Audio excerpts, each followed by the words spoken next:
मोदी जी के लोग देखेंगे आप तानाशाह कह रहे हैं उन्हें, आपके खिलाफ मुहिम शुरू हो जाएगी। हमारे खिलाफ तो मुहिम है ही, हमारे खिलाफ पुलिस में रिपोर्ट, वो बात नहीं, हम तो जनवादी आंदोलन से जुड़े ही हैं। लेकिन हमारा ये कहना है कम से कम मीडिया के जरिए आप अगर दिखाएंगे तो कुछ लोगों तक तो बात जाएगी कि अभी भी लोग जांबाज लोग मौजूद है समाज में और लड़ रहे हैं। हम आपका ये इंटरव्यू जरूर दिखाएंगे। बिल्कुल, आप आंदोलन को वापस ले लो, ये जनता की ताकत है भाई साहब, ये जनता की ताकत है। नहीं तो ये क्रूर फासिस्ट, ये संघी जो ये तानाशाह है, ये कभी इतना झुकते और ये आगे भी झुकेंगे। ये भारतीय जनता पार्टी आरएसएस के जो पोंगा पंडितवाद, इसका जो हिंदू राष्ट्रवाद और ये जो मनी संहितावाद का पर्दाफाश कर देता है। न बेटियों को बचाना चाहती हैं, न बेटियों को पढ़ाना चाहती हैं, सिर्फ जुमले के आधार पर ये बेटियों, दलितों, गरीबों, आदिवासियों, अल्पसंख्यकों, किसानों और मजदूरों को पैरों तले कुचलना चाहती है। अमित शाह जी कल बोले कि पूरा विश्व अचंभित है अर्थव्यवस्था में हमारी प्रगति को देख के, वो विश्व अचंभित है। ये नवदीप कौर और हाथरस में जो हमारी बेटी के साथ जो घटना होता है उसको देख के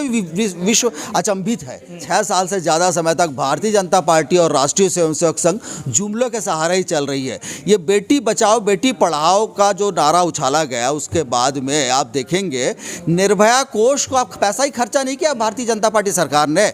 और हाथरस कांड के बाद में आप देखिए उत्तर प्रदेश में बदायूं से लेकर सारे जिलों में आप देख लीजिए क्या कितने हर दलित लड़की के साथ अत्याचार बलात्कार हो रहा है। अभी जो शिवराज सरकार भी इसी स्तर पर चल रही है, वहाँ पर भी दलित और आदिवासी लड़कियों के साथ बलात्कार और अत्याचार हो रहा है। एक लड़की नवदीप कौर को कुंडली पुलिस ने उठाया, पूरा मामला क्या है वो हमारे साथ इस वक्त एक मेहमान मौजूद हैं, उनसे जानेंगे आखिर बात क्या थी, क्यों लड़की को उठाया गया और उस लड़की का कसूर क्या था। सर नाम सबसे पहले आपका बताएं। जी, मेरा नाम तुहिन देव है। मैं trade union centre of India TUCI का एक कार्यकर्ता हूँ और इस दिल्ली में जो ऐतिहासिक किसान आंदोलन चल रहा है पिछले 2 महीने से, उससे भी मैं जुड़ा हुआ हूँ। और उसी सिलसिले में मुझे जानकारी मिली कि एक लड़की के ऊपर में अत्याचार हुआ है जो मजदूरों के अधिकारों के लिए लड़ती है, उसका नाम है नवदीप कौर। मजदूरों के अधिकारों के लिए नवदीप कौर लड़ाई लड़ रही थी, किसान आंदोलन से भी जुड़ी थी। बिल्कुल, आप तो जानते हैं कि किसान आंदोलन का केंद्र है सिंघू बॉर्डर।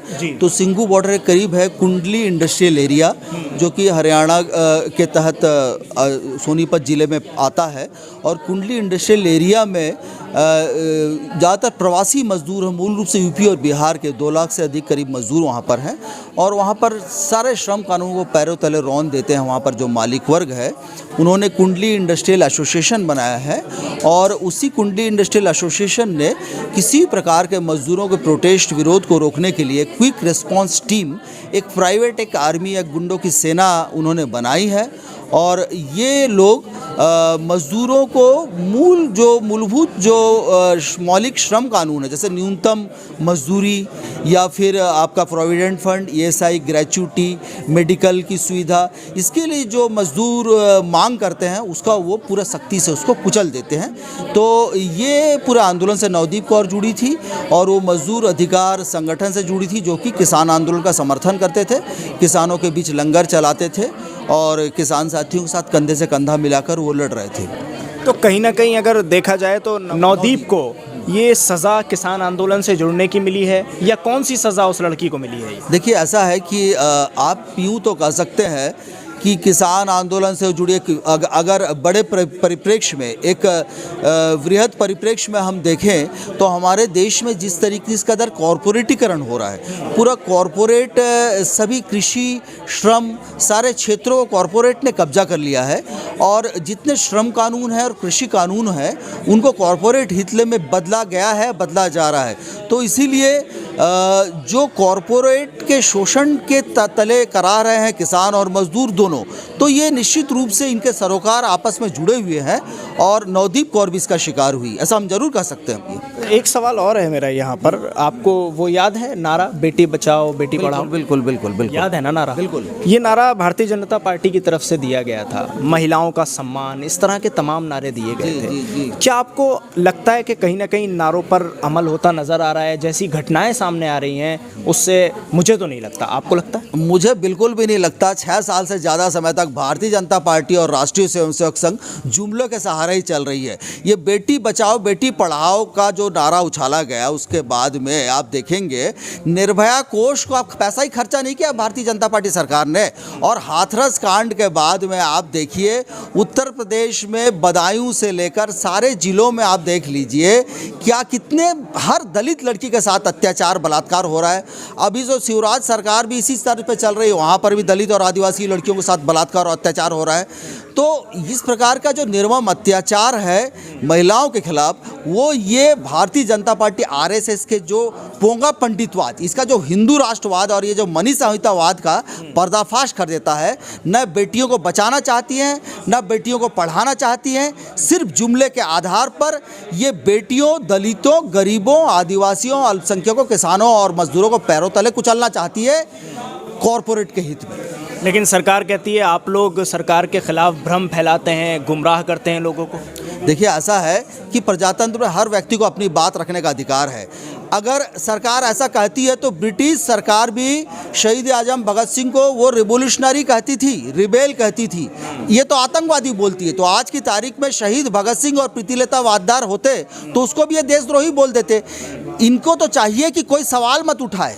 मोदी जी क्या कर रहे हैं, अमित शाह जी कल बोले कि पूरा विश्व अचंभित है अर्थव्यवस्था में हमारी प्रगति को देख के। वो विश्व अचंभित है ये नवदीप कौर और हाथरस में जो हमारी बेटी के साथ जो घटना होता है उसको देख के भी विश्व अचंभित है। ये तो हाल है आज महिला उत्पीड़न के मामले में, निरक्षरता के मामले में, भूखमरी कुपोषण के मामले में टॉप पोजीशन पर है भारत दक्षिण पूर्व एशिया में। लेकिन विश्व देखेगा कैसे ये नवदीप के मामले को, कैसे देखेगा विश्व इस तरीके से? क्योंकि नेशनल मीडिया तो सारा, आप जिन्हें बुरा कहते रहते हैं मोदी जी को, उनका ही है सब। नहीं, नेशनल मीडिया सारा तो नहीं है, बहुसंख्यक मीडिया, गोदी मीडिया उनके साथ है।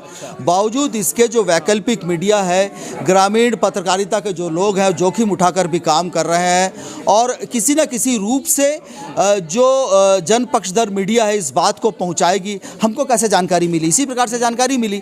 हमारे पास संसाधन कम है, हम लोग अंडरडॉग हैं, हम लड़ रहे हैं एक शक्तिशाली दैत्य के खिलाफ, एक फांसीवादी व्यवस्था के खिलाफ।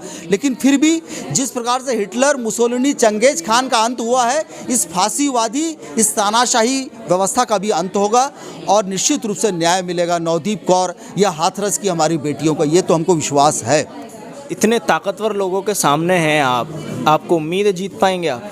देखिए आप ये सोचिए, ये ताकतवर लोग जो पहले कहते थे कि सारे के सारे किसान भटकाए हुए हैं, कृषि मंत्री तोमर अपने कृषि सचिव को आगे कर देते थे, आज की तारीख में ये बोलने को मजबूर हुए कि 1.5 साल, 2 साल, 3 साल हम लंबित कर देंगे, आप आंदोलन को वापस ले लो। ये जनता की ताकत है भाई साहब, ये जनता की ताकत है। नहीं तो ये क्रूर फासिस्ट, ये संघी जो ये तानाशाह है, ये कभी इतना झुकते और ये आगे भी झुकेंगे।